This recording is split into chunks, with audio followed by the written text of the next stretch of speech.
Hello, everyone, and welcome back to Coffee with Convery, where we caffeinate your curiosity with bold stories, actionable insights, and fresh takes on how we define and design success. Today's guest is the definition of homegrown innovation. From small town beginnings in Blenheim, Ontario, to leading one of the Canada's most exciting tech startups, Picsume, Jordan Goure journey proves that big ideas can be built anywhere. Jordan is a serial entrepreneur, an ethical AI advocate, and a co-founder of the CEO of Picsume, the Windsor-based company transforming how employers and also job seekers connect. He's also a creative force behind several successful ventures in hospitality, manufacturing, real estate, and winemaking. Whether he's crafting a bold new business model or a bottle of wine, Jordan has one mission to make work and life more human, more connected, and more meaningful. Jordan, welcome to the podcast. Thanks, Brian. I feel welcome. What an intro. I hope my mom watches this podcast, actually. All sounds great. Make her proud, make her proud. So to get started, I always like to have a few rapid fire questions to get us warmed up and for the guests to learn or the listeners to learn a little bit more about you. What is your superpower? Superpower. I finish everything I start, I can like overcome any obstacle that gets in my way, I guess. Persistence. Persistence. I like that. I like that. Thinking about school, doesn't matter if it's high school or university, but I'm always curious about what favorite subject you had in school. Yeah, I mean, high school, obviously entrepreneur class, which was exciting. I killed it in entrepreneur class, as you could have anticipated, and really set me on a path. But a Yeah. close second was science, It's always Ah, science a little bit. That nerd side of me was always like, let's blow stuff up. put it back together and blow it up again. Yeah, exactly. Just Awesome. just cause and effect. Awesome. We all start somewhere. I know I started scrubbing pots at like 14, but what was your very first job? First job. I have two actually, that were kind of like same summer. So growing up in a small town of Blenheim, Ontario, everyone corn to tassels. That's just kind of like your rite of passage. You have to get out in the fields and you have to, smell the corn in the morning and get cut with the leaves of the corn and be knee deep in mud by afternoon. But I was not very good at it. I was little. I started corn to tasseling when I was 13, I think, maybe 13 or 14. So Okay. I only lasted a few days in the field that year. And then when I was 14, so around the same summer, I did door-to-door sales. My mom was a door-to-door salesperson, and she was doing, I think back then, like electricity and gas regulation. And I would go like drum up business for her door to door, and then she'd come in and close the sale. And I'd get a cut every sale we closed. So I mean, I think you can see the tie-in of sales to Yeah, entrepreneurship, right? I was 14 years old talking to people about regulating their electricity and gas. A very informed 14-year-old would show up at your door with a smile on his face, and you'd leave with better pricing, hopefully. amazing, amazing. And the first thing you said, cornatasking, is that how you, Corn detasseling, yeah, it's like you just corntasking? pull the tassels out of the corn, you go down the rows, you manually have to do it. I don't know why there was not some like automated farm equipment to do this. It's still a thing. Like kids are still in the fields tasseling corn today. Most people not from small cities don't know this, but it is. It's like a Yeah. prolific first job for small I've town. never ever heard of it. So that's why I was like, okay, this is so cool. And and probably my first, and corn a tassing? Is that how No, you, corn detasseling. Like you're detasseling? detasseling the Okay. corn. I've learned something so new. Oh my God, that's so cool. Yeah. You're I'll, definitely the I'll first one. I know people that own companies that still do it. I can get us in the field next season if you want, Brian. You can get you can get the experience firsthand. All right, maybe we try that. So let's take us back to where it all started. What was your first spark? Obviously, that's sales, working with your mom, but what was your real first spark that set you on this entrepreneurial journey? Yeah, so I did the path that a lot of people, a lot of millennials at least, straight from, high school to university. To me, what I perceived the big city was an hour away, which was Windsor, which Yeah. obviously is a relatively small city, Canada speaking. But for me, coming from a town of 4,000, it was a big city. So I went right to university. I've always been reasonably good at school. I could basically pass with low effort, which is also an issue for school, right? It's like that's not how it's supposed to be. You're supposed to have to put in the time. So my mind was always wandering. I was very interested in technology at an early age. I was building, websites in my rental house back when I was like 17, 18 in school. But anyway, so where I got to was I was always like building stuff. I was always doing stuff while I was in school. Everything from like renting out rooms in a house. So as opposed to just going and staying dorms, my brother and I put some money together and we Yeah. got like a very cheap rental house and I rented to all my friends to rent from me while I was in university. Then, like a lot of people, I needed a part-time job. I didn't come from a lot of means from small town Blenheim. So I need a part-time job to help pay for school now that I am paying for a house as well with this passive income I'm trying to generate with renting rooms to my friends. So I went where everyone went, hospitality. You start like I was cleaning tables, bussing tables. I was a host, greeting people at the door because again, I already had some sales background from my child labor days. Um, so I got into hospitality. I was too young to even be serving when I started. My brother, though, was managing and he was higher up in hospitality. And a restaurant across the street from where we worked when I was really young went up for sale. And me being the fire starter, the guy who takes initiative, I said to my brother, which is crazy, right? You're 18 years old. I said, let's get this restaurant across the street. Like, let's put some investors together. Let's figure this out. Let's buy that restaurant right across the street. We understand the market. You've been managing and bartending this restaurant for years. So we went to one of the partners of the restaurant we worked in. He wanted to partner with us in this new endeavor across the street. We flew down to Las Vegas. We got some investment and we opened up our first restaurant. I was 19 years old when the door opened after almost a year Amazing. of renos. So then, I mean, there's no stopping after that, right? Once you get that itch and you scratch it, it's Yeah. like itch keeps coming and you just keep wanting to move, you keep wanting to do stuff. So I took a few extra years to finish university and I just kept opening companies. By the time I was 21, I had four locations. And then you have your ebbs and flows and entrepreneurial Yeah. journeys. I hit those valleys, but I hit them at a young age and I learned from them. And as you said, I got into manufacturing, real estate development, a whole bunch of kind of just diversified what I was doing. And that's what led to technology and everything I'm doing today. So It's that's the amazing. recap. It's amazing. And I know a lot of our listeners are either curious about that entrepreneurship journey or thinking about it. I'm curious though, like having all that lived experience, what did those experiences teach you about people, service, and leadership? That they're everything is what they taught Everything. me. Like the Yeah. people you work with is everything. Team building, who works with you, and I like to always say with and not for, is Yeah. is the entirety of what your organization or your enterprise is. As far as service, like people like to think you get into entrepreneurial or you get into business, you get into any type of business where you're the boss and then you don't have to answer to anyone. That's a complete fallacy. I mean, you answer to everyone. So I take that back to service. The customer is, in any case, your boss.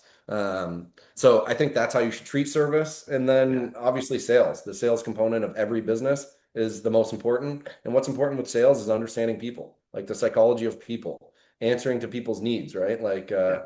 so all of those things you just identified is literally what makes up, I think, any successful entity.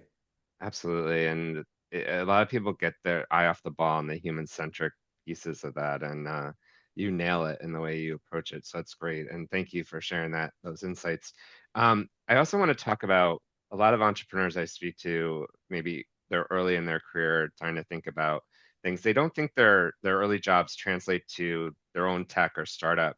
What's your message to young people about transferable skills and how experience adds up? So first, go get some. That's the message, right? Go get some transferable skills. Everyone, I think, likes to plan, plan, plan, and not do. It's like you don't practice to be perfect. You practice to slowly, slowly, slowly be imperfect, so you can keep getting better. So I mean, I think that would be the first thing. Go do. Go get some transferable skills. Everything you're doing that I just talked about, understanding people, Yeah. sales, all of these types of things are all transferable. And for me, they're the most important things in my organization. So first, those are all transferable. Second, people that are trying to start out in business or start a business, and I do these types of like mentorship for new entrepreneurs all the time. I putting on a educator hat. I taught in college for a little bit, and I did like fun stuff for the students to tell them that the only path was not just to read textbooks; it was to go do, as I just said. But the other part is appetite for risk. So I think people need to understand Yeah. that not everyone is going to succeed in business. And that doesn't mean you're a bad person, you're a failure. It means there's something else you can succeed in. But I think everyone thinks I start a business. I get to make my own. I get to make my own schedule, which is a lie. And if I'm not immediately successful, I'm a failure. That's not true. Not everyone should be in business. Not everyone should maybe be in the business they started. So I think you have to like ask yourself hard questions before you start a business. And I think before you start a business, go get those skills. I think that's what people are missing. Yeah, 100%, 100%. Get up and go get them. So let's talk about Pixme, how it began. You and your brother Joshua saw the same staffing challenges over and over again across all your businesses. What made you say, okay, we're going to fix this? Yeah, I mean, I think that's like, the old mousetrap, the old saying, the mousetrap, right? It's like you want to build a better mousetrap if the mousetrap's not working for you. Yeah, Well, I mean, we take that approach in our innovation. So it's like if I'm hitting a problem over and over, and I've seen it now at that time. So we first addressed this, I think it was 2011 or 2012 was the first time the word Pixme ever came out of one of our mouths. And there's an argument there of who said it first, myself or him, for naming rights. But so that was the first conversation, and we couldn't believe back then. So as I said, we went from one restaurant to four locations pretty quickly.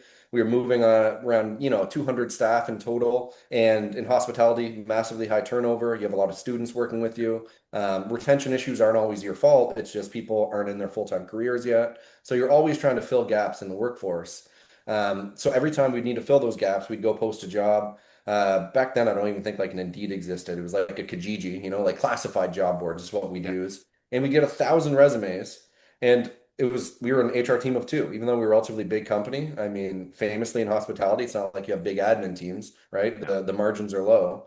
Um, so we just couldn't believe it. We couldn't believe we post these. We get thousands of applicants, and they're all pieces of paper, and we're trying to identify who are the best people that are going to have what we just talked about.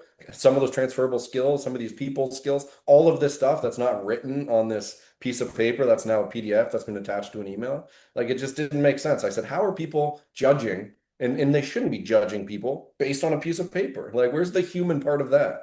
right. So that's why we said first, Pixame. We need to reinvent the way that people apply to the workforce back then in hospitality. But over the next decade, we realized it was really needed to cross industry. Um, so that was kind of where we started. We saw that there's a massive issue, but we very quickly learned Facebook was only 5 or 6 years old. That is very expensive to bootstrap a tech company that was going to become as all-encompassing as Pixame has become today. So we tried, and then we said we got to shelve this until we make some more cash. So we Yeah, spent the next decade doing real estate developments and manufacturing. We opened up one of the first microbreweries in our region. Then we got into wine production. We opened up several resort properties, all the while hitting the same issue. Every time we need to fill gaps in our workforce, we go back to this job board, submit a piece of paper mentality. yeah, So it was around COVID that we brought in our partner here, and I know we'll talk about him as well because he's one of the best enterprise software developers I've ever got to meet. He worked on some big stuff. So I mean, we can get to the later stage later, but that's kind of what opened that conversation was we yeah. kept seeing this issue, and we said, let's go get an expert. Let's work with someone that knows the other side of this, and let's build something that's going to be a truly hopefully country changing product. And that's what we've been Amazing. building at Pixmate for the last 5 years. Yeah, and I guess you're referring to Nick, right? Nick Masterani. Yep. Like that, bringing someone on who's worked with major players like Ticketmaster, Harvard, Steelcase. What made that collaboration work? So first, I mean, everyone says, how do I find co-founders, right? And I've Yeah, seen this in like, startups, accelerators. We've been part of a lot of like those types of programs. We work with regionally here, WeTech, which is a great one. And this is one of the questions that comes up all the time. How do you find good co-founders? Well, first, if you do have a pre-existing relationship with someone that has those yep, skills that you do not have, obviously that's a starting point. I think people always look outward rather than inward. It's like look within your group. it's true. Everyone's like, I need to go find a genius at some networking event, and then I'm going to attach to that genius, and we're going to build Apple. Like that's what everyone thinks. Yeah, But really, I mean, look inward. So Nick has actually been a friend for a long time. He was going through his journey in tech while we were going through our journey in business, and we collaborated. We helped each other all the time. It's we never ever made a business together, but if he ever had business questions, contracts to review, anything, I was always there whenever he needed it. And whenever I had anything tech wise, implementations, when Shopify came out, building great retail, like new social media ad campaigns, Nick was always there to help me. So we already amazing. had an existing relationship. And then, as I said, COVID hits, the whole world gets laid off. We said, we need to fix this issue now when we have some time. So myself and Joshua, we put a bunch of managers in place of our other companies. Nick started winding down all the projects that he was working on, and we just, I mean, as they say, burn the ship. So we just Yeah, went. full in together as a trio. And honestly, best decisions we've made, and I wouldn't look back. And I tell Nick all the time, it's like I was missing that piece of our entrepreneurial duo, now a trio. And I know now we can accomplish anything together. And I do have to give a shout out to Joshua being the creative of the duo. I'm Yeah. analytical, I'm finance minded. My brother's a very creative, an exceptional person. He's one half of the brain, I'm the other half. And now it ends up Nick was the third part of the brain that we didn't know we needed. I love the way you put that all together and the idea of looking internal too, or inside, or who's surrounding you now. It's such a key thing. I think sometimes people, like you said, look outward, don't even realize that they have someone right there. I like the pre-existing relationship too, because you can also build off that. You're not starting from someone that you don't know if it's going to work, right? And how that's going to come together. So how did this idea go from an idea to reality? Yeah. And I was just going to mention on what you just said. Yeah, trust takes time. I think everyone Trust does thinks, take right? time. Trust is earned. It's like you can Yeah, go partner with someone you meet at a networking event, and I'm all for that. But it's going to take time to build trust. And you're trying to build trust while you're building a company, while you're building a product, while you're building a team. And sometimes that can get convoluted and more difficult. But it's absolutely. not that it doesn't work, but just trust takes time. Yeah. So how did we go from that to like a full-fledged company? Yeah, I mean, market validation, right? Like I think, everyone thinks there's a ton of great ideas out there. Let's just start there. And everyone knows ideas are a dime a dozen. There's better ideas that have come and failed than there are actually on the market today, and I truly believe that. So how do you actually get an idea to turn an idea or a product into a business? And that's where I say perseverance, you know? It's like time and market.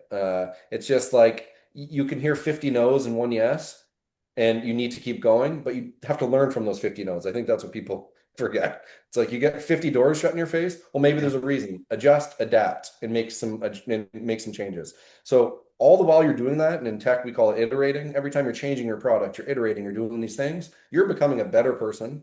Your company's becoming a better company. And that is, I think, what turns a idea into a business is exactly that entire process. yeah, absolutely.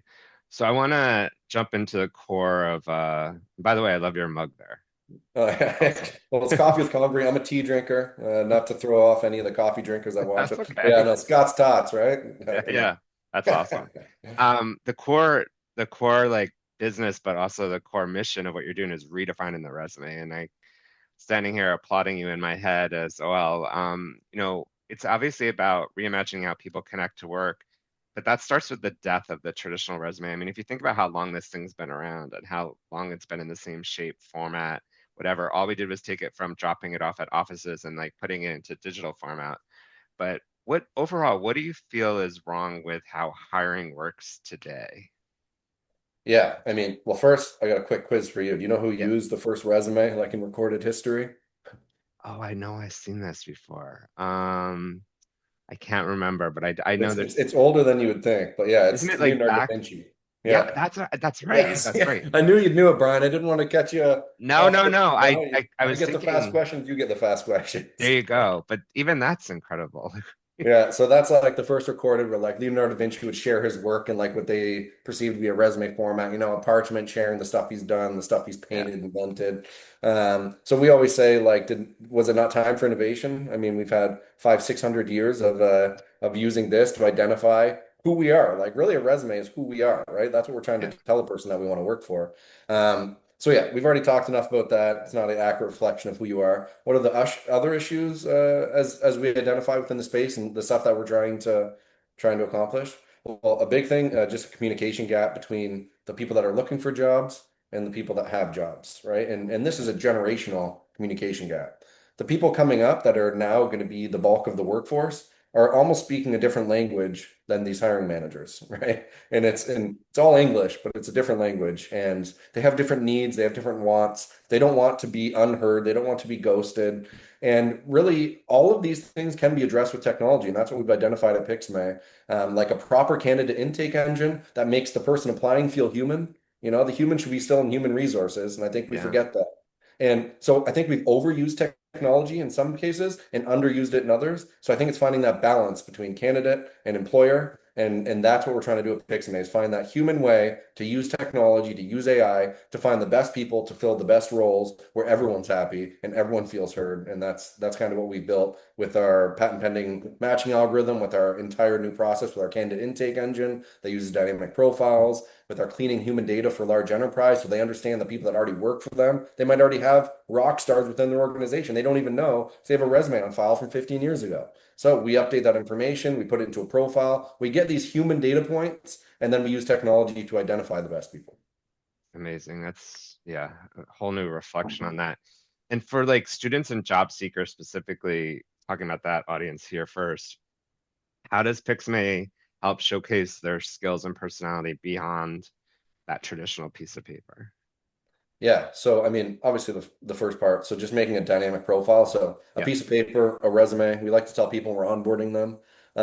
We have a job here. It pays a 200K a year. Who's got their up-to-date resume ready? Well, how do you share that? How do you give it to me? Some students, oh, can I send you this PDF? But I haven't updated it yet. I got to go home and update it. So it should be a living, breathing picture of you. That's what a resume should be, and that's what a Pixme is. So it should always be up to date, and you should always have it on you, easy to share, right? So it's just the Yeah. format.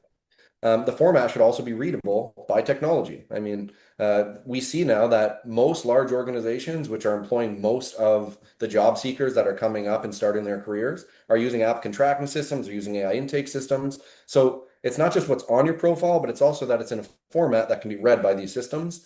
And that's one of the first things we did. And one of the first things we received government funding for was to format everything properly. And now we score within the top 90th percent mark when we benchmark against those systems for all profiles. So that was just some steps. Now, other things to stand out, right? Don't stand out with your resume design, sometimes we say. It's Uh, like the areas of things should be standardized, like where the education, experience, certification should be standardized so people can find it quickly. Stand out with with the content, stand out with the skills. So we have skills section. We pull skills from the jobs you've created based on a framework that we've built and we have patent pending now that works with our algorithm. So it's like stand out with your skills that are verified information. Stand out with highlights section. So as opposed to just photos of work you've done, connect it to live profiles and live portfolios. Video intros, right? As opposed to doing like some weird dehumanizing interview where you sit in a room and talk to a nothing, maybe do a video intro, you control the message and you share that as opposed to a cover letter. So we just really give you the tools and we collect information that's not on a resume, access to transportation, language proficiency, a bunch of data points that are key to workforce now today, availability. So we just give you all of the area and you paint the brush of who you are. And that's what a Pixame is. And then we give you all of the means to share it efficiently. And also you can use it now to apply pretty much anywhere. ZipRecruiter, Indeed, you can use our profiles, you can export them, you can use them on all the leading places in North amazing. America. Thank So you. yeah, Amazing. Amazing. a Thank you lot there. for, Sorry, Brian, but I get really no, excited not talking. at all. No, no, no. This is Yeah. like, this is the core of why we want to talk about this because right now it's so broken and so many young people and even experienced folks that are, you know, either losing jobs or pivoting to something else. They're like, I love how you said I got to go home and update my resume. That's what everyone says, right? It should be living. Right. There shouldn't be any surprise here. Like this should be something that just goes with all your experience and adds up as you go. So thinking about the employer side, what makes Pixme a game changer when it comes to saving time, reducing that bias, and hiring better? So I think I identified some of these earlier, but I want to recap Yeah, and then go deeper. So sure. first is I don't think employers have a good idea of who they're actually hiring until you get to the interview. Obviously, when you get to the interview, you can make some assessments, but we think you should be given more information so you're interviewing, right, the proper people for the roles. That's Right. one part. The second is I think the internal team management, what we talked about. So if you break it down, right, all of these data points of what makes a person and you actually do it properly to things that actually matter, you can start to find people, you can start to save time. Like we hear sometimes from HR departments, oh, we like holding pieces of paper still.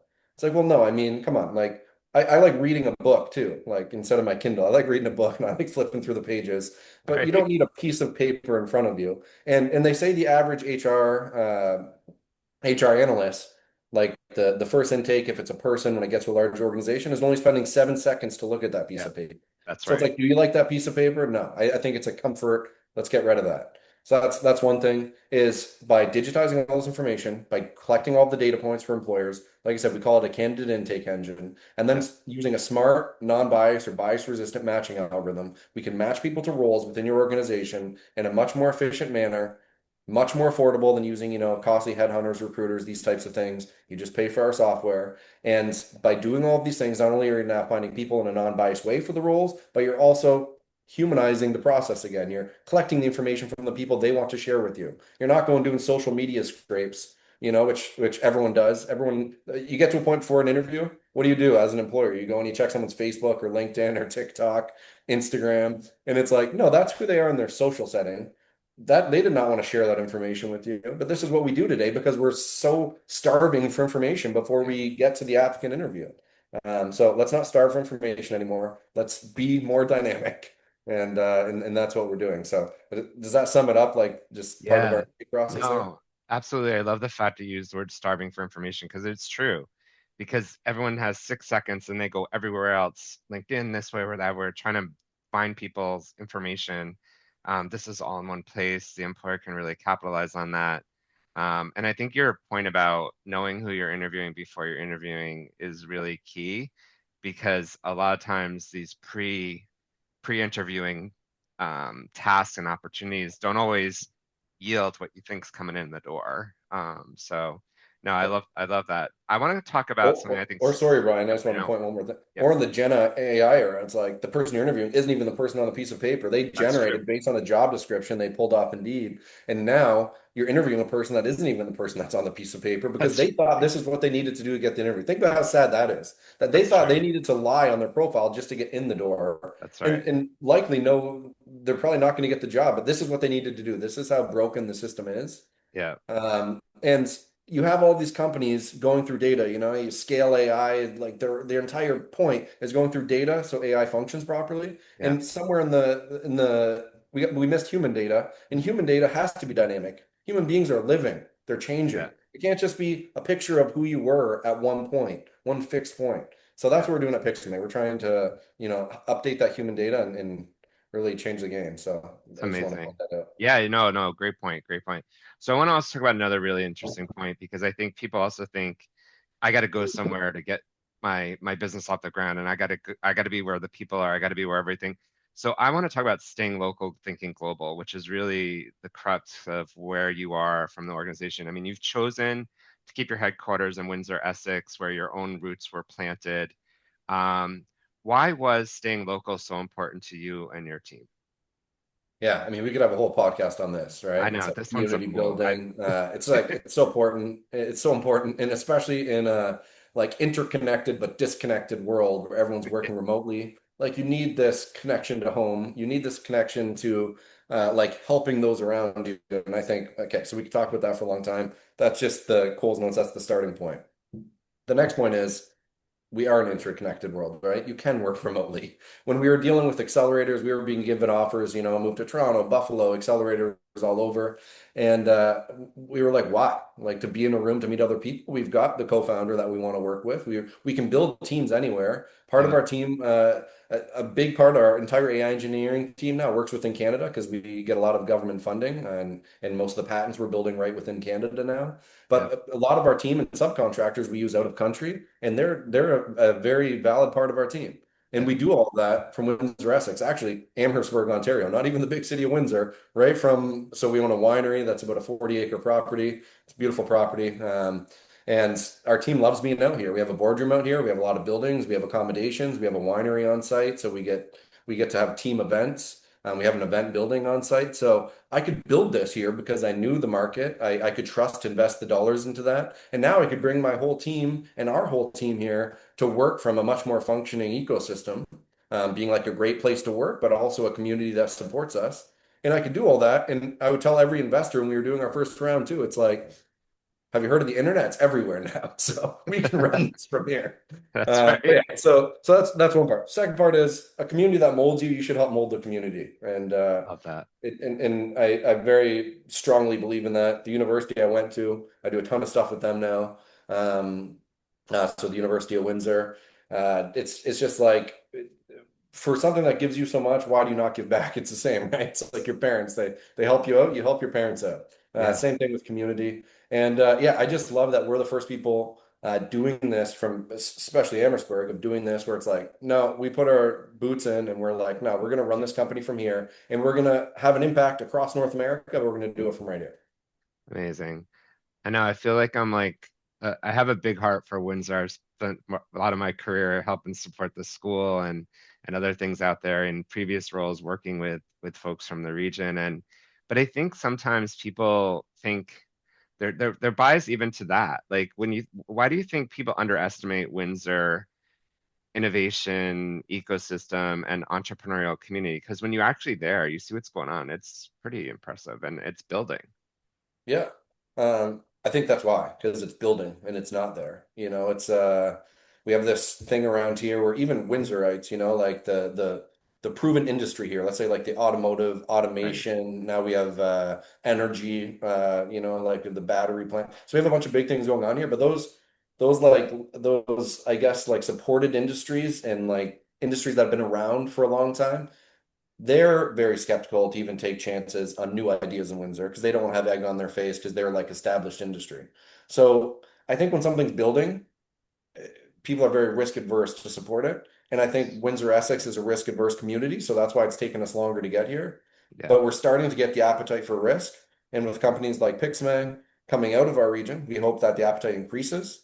Uh, and then that's gonna and you've saw that obviously it is. The organizations like WeTech Yeah. leading the charge as well. I mean, I think you've met with some of those leaders there Yeah. too. So you see that, and when you all get together and you all have this common goal, you're likely going to achieve it if there's a lot of people attacking it from a different way.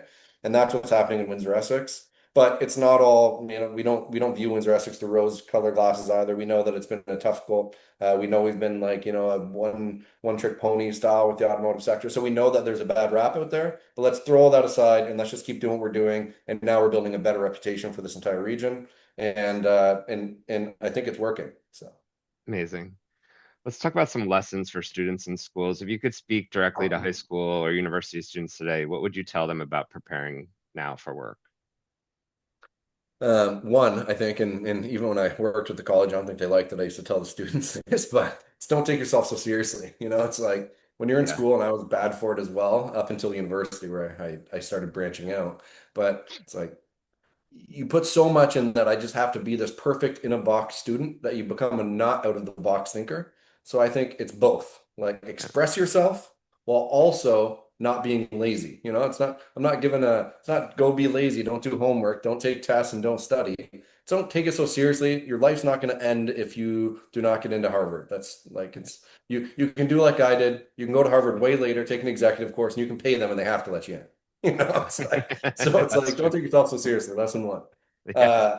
Uh, lesson two, just whatever you think is going to happen, it's actually this is the way to describe it. They say every boxer has a plan until he gets punched in the face. That's the same way with like your career and your future. Okay, you have a plan, and trying to like stay to that plan is, I think, what hurts people and why they maybe fail once and then they land in a role that they're not happy in, and now they just spend their Right. whole life feeling unsatisfied. It's like, yeah, you had a plan, you got punched in the face, it didn't work out, make some changes. So I don't know if that's like everything you're looking No, for, but that's something that that's a I great analogy and a great lesson for sure. And you've worked with so many co-op students and others, and through Pixame, I think sometimes too people are always critical of the other generation. But what has impressed you most of the mindsets of working with some of these young talented well, individuals? first, like this generation coming up, they're like hustlers, like way Yeah, more. What I just said, they're like doing themselves. They're all going out trying to start businesses, doing stuff. And I think not just like millennials, but top of us baby boomers, our parents' generation. I think they look at that and they're like, well, these aren't businesses. Like these guys are making TikTok videos and they're trying to drop ship products. It's like, well, no, these are the businesses of the future. Like a retail brick and mortar store is not a small business to start today. I just did a mentorship a few days ago, and a person pitched me on a brick and mortar store and then just like an agency service style company. And I'm like, I think you've already answered, right? You don't have the money for the brick and mortar, and you should not go get it and lose your family money to start that. Start this, prove something, get market validation, and then decide if you want to expand it into something that's more tangible. So first, they're all hustlers. I think entrepreneurialism is alive and well in the generation coming up, and that makes me very excited for the future. What makes me scared for the future, though, is that the world has changed so much, and we have two people living in it that don't understand each other. So that's what we're trying to solve, because it's like, but yeah. So I think It's true. that's a bright shining light that's coming behind my generation right now is that there's hustlers, and I think they're going to figure it out. Absolutely. If they don't, they're going to be in trouble. So, Yeah. also, how do schools, educators, career programs, how can they better connect the learning in the classroom to real world experiences and Pixme? Yeah, well, I mean, first they can get on Picsume. So we're starting to do like career service days with we have one coming up in the spring. We'll be announcing that with a big basically across Amazing. Canada, across North America university. So we're starting to do career days where we go in and we basically answer student questions. We bring in industry leaders so they can ask industry leaders questions about what they might be interested in. And then we collect this data and we give them the tools to keep the conversation going, dynamic profile so you know who you are, keep building up your skills, and now you might get that job with that industry that you were actually looking at. So first is, I guess, empowering them within this community style to be able to have those conversations and to be able to have the tools to access the resources that they need. That's one thing that I think schools should be doing better. I think schools think a lot about and they put a lot of time and effort into curriculum, into teaching, and learn this, and then you get a checkbox, you get your transcript, and now apply for this job. Well, that's not how the world works. A lot of people are getting the checkbox, and very few are going to get that job. So we need these people to build, as we said, those transferable skills. They need to build who they actually are to get that job. And I think schools are kind of missing the boat on that. But I think they're learning in these experiential learning programs and in co-ops Yeah. specifically. I think they are getting better, but I think there's a mountain to climb here still to actually prepare students for the workforce and not just prepare students to graduate and walk across stage and get their diploma. A good point. Let's skip ahead to innovation, AI, and ethics, because I know this is a big deal when it comes to the way people are thinking and the way people process AI and the way they think through how it gets involved in the human interactions of different things. So we can't talk about tech without AI. So Pixme is part of that future, but it's also grounded again back in the human connections. How do you balance using AI to make hiring smarter without losing the empathy and intuition about making it meaningful? Yeah, so this is a lot to unpack here. This is another, we could have a whole podcast about This this too. this could be its own too. Yeah, we gotta Yeah. do part two, Uh, part three. yeah, and I'm happy to do it. So first I learned this in actually a machine learning AI course I took, and you hear it a lot in tech, and you hear it a lot in prompt and engineering now. Human in the loop, right? Like human making decisions, human controlling the outcome. So what we say at Pixame is we try to always have the outcome in mind before we start using technology to achieve those means. So what that means is we're not just like free throwing information into LLMs or into whatever technology we're using in order to solve the problem or get to where we're going. We have a clear outcome and we have a lot of out of the box thinking that happens. I'm part of all the AI teams to make sure we're thinking this way to actually get to that. And Nick actually has a good analogy for this. He calls it the lighthouse, and that's where we work towards. And we don't just do at all costs to get to that lighthouse because we already have some since we know where we're going, we have some safeguards in place. So that leads me to the next point, which is everyone's just feeding information into LLMs right now and trying to get data sets into training their models to be the best, most powerful, and most efficient. I think people have to be thinking about controlling the flow of information. Yeah, And that's actually how we function with our algorithm. So we actually encrypt all the PII, all the personal identifiable information of profiles, and we don't feed that to our algorithm. We don't feed it to anything that would actually have any part of the matching to the roles. And we do that for a lot of reasons to obviously reduce the bias. But also, we should not be just sharing all this information. It should be encrypted in some way and it should be in a different bucket. And AI should not be getting access to it. So there's security, there's ethics, there's all of these things, and you can get a handle on all these things by controlling the flow of information and being mindful of how you're using AI as a tool, as a partner, as opposed to just another technology that you're just feeding it to make it work. So that's like some of the, I guess, makes safeguards we put in sense. place and some of like kind of the workflows and process we have at Pixame to achieve those goals. But again, there's a lot to unpack here. I think having the human in loop and human resources is very important. So we have humans that make the hiring decisions. Yeah, Although you can automate processes, you can automate matching, you can say if people meet thresholds, send them right to a point where I can review and book an interview. There should still be a human deciding to book that interview and doing the interview, for example. You can do interview prep with AI tools. We love those, right? Where you can practice for the interviews, but there should still be a human to human interaction before an offer goes out. So, 100%. I'm definitely saying that we need a part two, part three on these topics because you're so mindful and informed on these areas, obviously, as you're running your business. But I think there's so much that the listeners can take away. So I'm going to skip ahead again, but we're gonna have another follow on. I'm going to go to the future of Picsume. Picsume has been already named most innovative company in its region, recognized by the We Tech Scale Up program and having the greatest growth potential. Congratulations. thank you. What's your long-term vision for Pixame? How can it help redefine not just hiring, but the entire ecosystem, the relationship between educators, talent, and employers? Yeah. So like what's the, what does everyone say when they come to a team retreat and we say this is what we're working towards? Well, we started with the big goal and that was like 5 years ago and it still has not changed that much. And it's we want to change the way that people enter the workforce. And that's a lot, right? There's a lot in there. There's a lot of enter the workforce. How did you enter? Who'd you communicate? Where did you enter? So and we've been targeting that in a lot of different ways while trying to be mindful that we're not a 1 billion-dollar company, so we have to be mindful of our roadmap and the products we're creating. So the future of Pixame right now, and we're really putting all of our time, effort, energy, resources in is candidate intake. So this flow of information, structuring the data of people, creating great tools for candidates. Pixame for candidates is free. It always will be. You'll always be able to build a profile, use it to apply to job boards across North America, and never pay for it. That's part of our core ethos. Great candidate experience, great candidate tools, so they can get out there and change the way they enter the workforce. Step one. Step two, data intake for large enterprise and small companies that can't afford tools. We build both, right? It's a scalable process that small companies can use our technology if they don't have an applicant tracking system, Yep. but a large company could use our product without ever needing our applicant tracking system. We just set up automations and we set up integrations that flows the data that we intake right into their existing system so they don't have to change their workflows. So the future for Pixame is that it's being a great tool that's usable without having to change what you're doing on your day to day. So there's no friction in adopting it. And that's where we're like concentrating and we're really doubling down on. And that's going to help us achieve that goal of changing how people enter the workforce. First here in Canada, but North America wide. And and every day I think we're getting closer to that goal. Amazing, amazing. One big takeaway, and then we'll wrap here. Listening to my audience of individuals, whether they're students, educators, business leaders, if you could maybe give one insight about innovation, career growth, and I think most importantly, staying true to your roots, what would it be?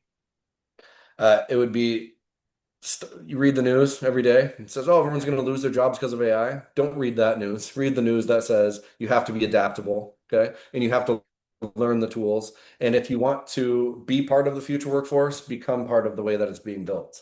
So I think that would be just my number one insight is back to where we started. Go learn those skills. And the skills, I guess, we should have mentioned this, that are relevant to today's workforce. That's true. Um, yeah, so I think that would be the first. And then I mean the rule of innovation is always be innovating, you know? It's Yeah. like never stop. And adaptability. Let's go back. That should be my superpower. Adaptability. Because final answer. Um, Final answer. yeah, because you stop growing, you die. That's just like that's nature. That's actually the essence of what the word means, right? Yeah. So keep growing. I'll be growing. I'm never going to retire. My wife hates it. But I'll always be innovating. I'll always be growing. I'm going to be that 80-year-old living in a robot mind and saying, look, I can build more stuff because I have so much more time now and my brain is still functioning. But yeah, always be changing, always be growing, always be adaptable. And if you can do that, you're by nature, you're never going to give up. You're always going to succeed. I love that. We need more Jordans in the world to think that way and to, yeah, this word retirement isn't a word that I like to think about either. So more to come, more to come. So that brings us to this end of today's episode. Your story from pouring wine to pouring innovation into the future of work now is proof that passion, curiosity, and people first leadership can really create truly extraordinary experiences. Jordan, thank you so much for being a part of the podcast today. Yeah, of course, Ron. And thanks for having me. This is awesome. Awesome. So to our listeners, if today's episode inspired you, share it with a student chasing their next opportunity, or with an entrepreneur building from the ground up, or a business ready to hire differently. Subscribe to the podcast at coffeewithconvery.com, or you can also follow us on Instagram for more stories that stirs both your heart and your head. This is Coffee with Convery, where we remind you that success doesn't come from climbing the corporate ladder. It comes from building your own jungle gym.